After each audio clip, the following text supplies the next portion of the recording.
ইয়ামথাং ভ্যালিতে কি আছে? পাহাড়ে ঘেরা একটা ফাঁকা মাঠ, যার কিছু পাহাড় বরফে ঢাকা।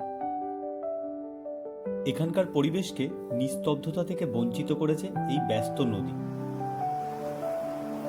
স্বচ্ছ জল, এই অবিরাম শব্দ, আর পার ধরে জমে আছে বরফ।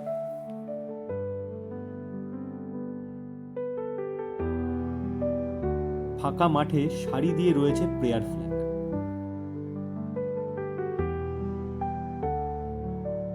এখানে একা বসে থাকাটা সত্যি ভাগ্যের ব্যাপার বলে মনে হয়। আমি এখানে রাতও কাটিয়েছি। আকাশে এত তারা আমি এর আগে কখনো দেখিনি। সত্যি ইয়ামথাং ভ্যালিতে কি আছে তা বলে বোঝানো বড় কঠিন। তবে আমার সিকিম ট্রিপের সেরা সময় আমি এখানেই কাটিয়েছি।